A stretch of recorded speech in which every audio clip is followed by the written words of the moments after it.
Imagínate esto. Vas al dentista para una cirugía y en lugar de que te enseñen una radiografía confusa y te hagan un dibujo rápido en un papel, te muestran un modelo 3D exacto de tu propia boca en una pantalla y te dicen, mira, esto es lo que vamos a hacer, paso a paso, de forma virtual.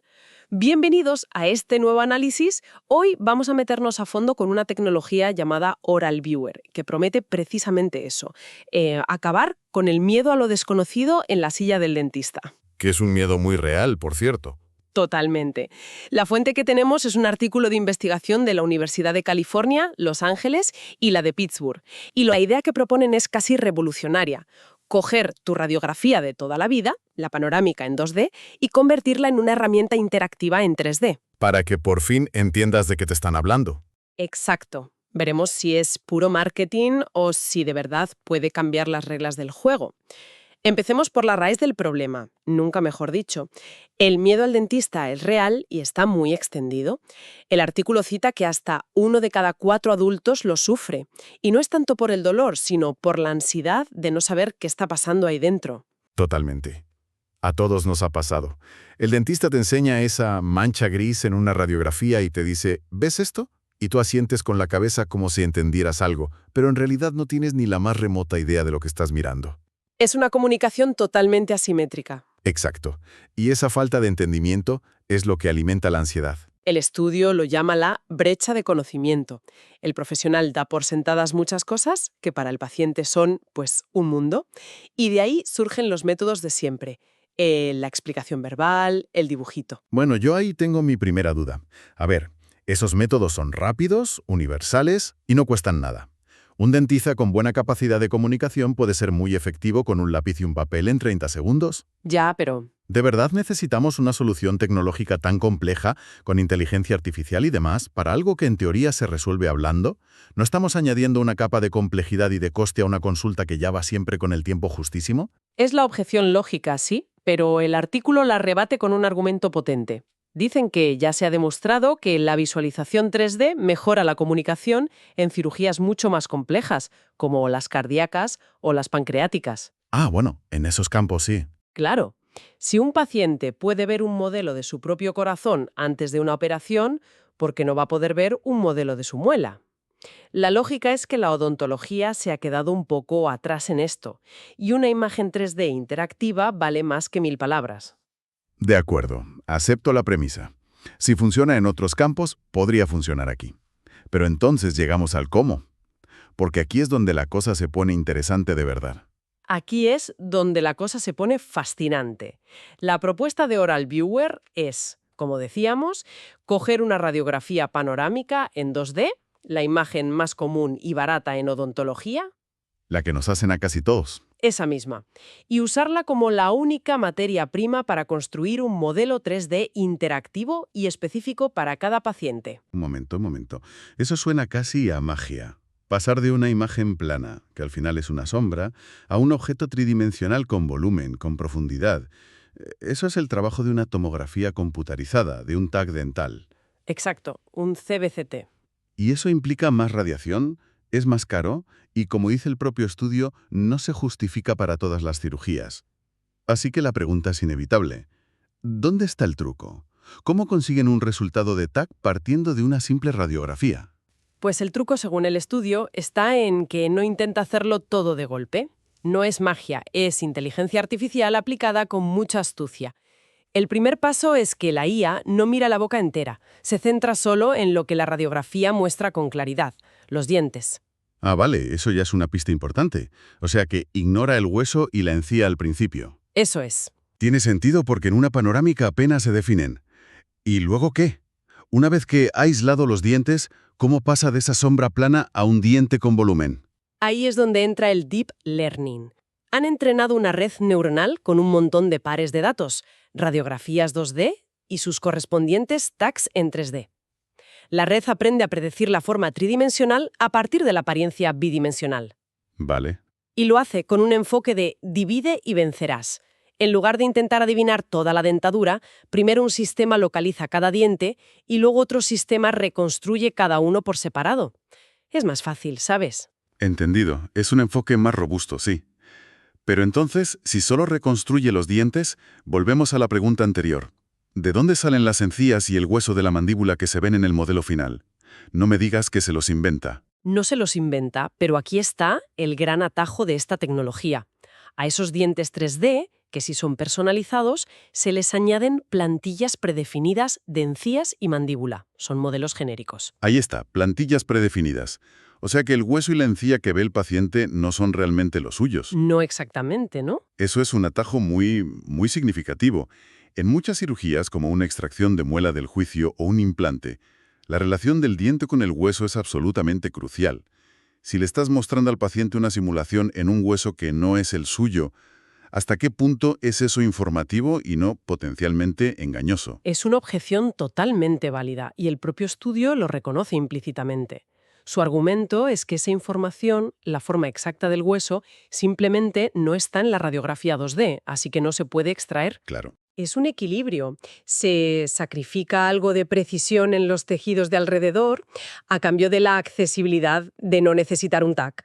Y aclaran que esas plantillas no son estáticas, ¿eh? Se deforman y ajustan para encajar con la forma de la boca del paciente. Aún así, me parece un punto débil importante. Pero hay otro problema. La radiografía panorámica es plana, despliega la boca como si fuera una línea recta. ¿Cómo sabe la IA que en la realidad la mandíbula tiene forma de herradura, esa forma en U? Esa información se pierde por completo. Esa parte me pareció muy ingeniosa. El sistema necesita una pequeña ayuda externa. Se le proporcionan fotos de la superficie de mordida del paciente, las típicas que te hacen en la consulta. Ah, vale, ya sé cuáles. A partir de esas fotos, un algoritmo sí puede extraer la curva del arco dental. Entonces, la reconstrucción 3D que ha hecho la IA, que inicialmente es plana, se dobla digitalmente siguiendo esa curva guía. Es una forma brillante de reintroducir esa dimensión que se había perdido. Es una solución híbrida, muy inteligente, sí. Combina el análisis profundo de la radiografía para la forma de los dientes con el análisis de las fotos para la forma general de la boca. De acuerdo, la proeza técnica es impresionante, aunque tenga sus peros. Pero una vez que tienes el modelo, ¿qué puede hacer el dentista con él? Aquí es donde la tecnología se vuelve una herramienta de comunicación. El dentista abre una aplicación web con el modelo 3D del paciente y tiene una caja de herramientas virtuales. El artículo describe 6.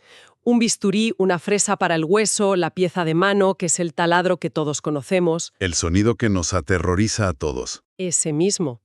Una jeringa, una cureta para limpiar y la posibilidad de añadir artefactos como coronas o implantes. Suena espectacular como un videojuego de cirugía dental. Se puede mostrar cómo se levanta un colgajo de encía, cómo se perfora el hueso para una pizectomía o cómo se talla un diente para una corona. La potencia visual de eso es innegable. Exacto. Se trata de pasar de la descripción abstracta a la demostración visual. Pero como en los videojuegos, una cosa es la idea y otra la... Jugabilidad, precisamente. Me imagino al pobre dentista entre paciente y paciente intentando manejar un bisturí virtual con un ratón que no responde bien. La idea es genial, pero si no es increíblemente fácil y rápido de usar, acabará en el cementerio de las buenas intenciones tecnológicas. Por supuesto. Por muy bueno que sea, si le hace perder 2 minutos extra por paciente, no lo va a usar. Y has dado en el clavo. El estudio incluyó una evaluación con 3 dentistas certificados y aunque todos consideraron que el sistema era clínicamente válido y útil, los 3 coincidieron en el mismo punto débil: la facilidad de uso. Lo sabía. Señalaron que el manejo de las herramientas virtuales necesitaba mejoras. La barrera de entrada tiene que ser prácticamente cero para que algo así se adopte masivamente. Claro, la usabilidad es una cosa, pero la otra gran pregunta ¿es preciso el modelo que genera? Y sobre todo, ¿realmente sirve para que los pacientes entiendan mejor las cosas? Por suerte, el estudio entra en eso. Sí, vamos a los resultados, que es la prueba de fuego. Primero, la evaluación técnica. Compararon los modelos 3D generados por la IA con los TACs reales de esos mismos pacientes. Y la precisión la midieron con una métrica que se llama intersección sobre unión. El EOUC. Eso es. Para que nos entendamos, es una puntuación de cuánto se solapa el modelo generado con el real. Un 1 sería perfecto. Oral Viewer alcanzó una media de 0,771. Un 0,77 no está nada mal partiendo de una imagen 2D, es un resultado bastante sólido. El artículo mencionaba que fallaba un poco más con las muelas del juicio, ¿verdad? Sí, es lógico. El propio estudio da dos razones. Primero, la forma de las muelas del juicio es mucho más variable entre personas. Y segundo, en el conjunto de datos con el que entrenaron a la IA, había menos ejemplos de muelas del juicio, así que sencillamente la IA había estudiado menos sobre ellas. Es una limitación predecible, sí. De acuerdo. Técnicamente es aceptable. Pero, ¿qué pasa con los pacientes? ¿Funciona para ellos? Aquí viene lo crucial. Hicieron un pequeño estudio con 12 participantes. Los dividieron en dos grupos. Al grupo de control le explicaron una cirugía de la forma tradicional, con la radiografía y palabras. El método de siempre. Y al otro grupo se la explicaron usando Oral Viewer. Después, a todos les hicieron un test para medir su nivel de comprensión. El resultado fue bastante claro. El grupo de Oral Viewer demostró una comprensión significativamente mayor. ¿Y los números? La puntuación media de comprensión fue de 1,36 sobre 2 frente a solo 0,85 en el grupo de control. Es casi el doble. Son números que llaman la atención, desde luego, pero hay que cogerlos con pinzas y ser muy cautos. Primero, la muestra, 12 personas. Es pequeña, sí. Es estadísticamente muy poco significativo. Es una prueba de concepto, no una evidencia clínica robusta. Y segundo, hay un detalle importante. No eran pacientes que realmente se fueran a someter a esa cirugía. Eran personas que iban a una revisión. ¿Y por qué es eso tan importante? Porque introduce un sesgo enorme. El efecto novedad. ¿No será simplemente que ver un cacharro 3D interactivo en una pantalla es mucho más entretenido y llamativo que escuchar al dentista? El efecto wow puede hacer que la gente preste más atención puntualmente, pero eso no significa que la herramienta sea mejor para la educación a largo plazo, una vez que la novedad desaparece. Es un buen punto. Pero, jugando al abogado del diablo, aunque solo sea por el efecto wow, se consigue es que el paciente preste más atención y como resultado retenga más información y se sienta menos ansioso. ¿No se ha cumplido el objetivo igualmente? A corto plazo, sí. Pero la pregunta de fondo es si estamos ante una herramienta de educación sostenible o ante un fuego artificial que pierde su efecto a la segunda vez que lo ves. Para demostrar su valor real, necesitarían un estudio mucho más grande, con pacientes reales, y midiendo no solo la comprensión, sino también los niveles de ansiedad y la satisfacción. De acuerdo. Entonces, poniendo todo en la balanza, ¿con qué nos quedamos? Por un lado, tenemos una tecnología muy prometedora. Oral Viewer ofrece una vía para convertir las radiografías 2D, que son baratas y omnipresentes, en modelos 3D interactivos. Su gran ventaja competitiva es la accesibilidad, claro. Evita la necesidad de un TAC, con su coste y radiación, solo para tener una conversación más clara con el paciente. Exacto. Pero, por el otro lado, no es ni mucho menos una solución perfecta. Y aquí creo que llegamos al dilema central de esta tecnología. Su mayor ventaja es también su mayor debilidad. ¿A qué te refieres? Para ser accesible y poder usar una radiografía 2D, tiene que tomar atajos importantes, como usar plantillas genéricas para las encías y el hueso. Así que la pregunta que un dentista se tiene que hacer es, ¿qué prefiero? ¿Una verdad a medias visualmente muy potente o una explicación tradicional que, aunque imperfecta, no simula una anatomía que no es 100% la del paciente? Es una disyuntiva muy interesante. Y a eso hay que sumarle los otros peros que hemos visto. La precisión es mejorable y, sobre todo, la usabilidad para el profesional tiene que ser impecable. Si no es intuitivo y rápido, no se usará. Exacto. La tecnología parece viable y el concepto es potente, pero la verdadera barrera para su éxito podría no ser técnica, sino humana. Y creo que ese es el pensamiento final más provocador que nos deja este análisis. Por un lado está la barrera del profesional. ¿Están los dentistas dispuestos a invertir tiempo en aprender y adoptar una nueva herramienta en sus consultas, que ya van siempre contrarreloj? Buena pregunta. Y por otro, y esto es quizá más profundo, ¿qué pasa cuando le das tanto poder, tanta información visual al paciente? Es una pregunta excelente. Un paciente ultra informado, que ha visto cada corte y cada perforación en un modelo, puede ser un gran aliado, pero también podría convertirse en alguien que cuestiona cada decisión basándose en una simulación que, como ya hemos dicho, no es una copia exacta de su realidad. Claro, podría transformar por completo la dinámica tradicional de confianza y autoridad en la consulta. Se pasaría de un confía en mí, sé lo que hago, a un Explícamelo otra vez en el modelo 3D, que no lo veo claro. Es una caja de Pandora fascinante, desde luego. El futuro de la relación médico-paciente. Hasta aquí nuestro análisis de hoy. Gracias por acompañarnos en esta exploración.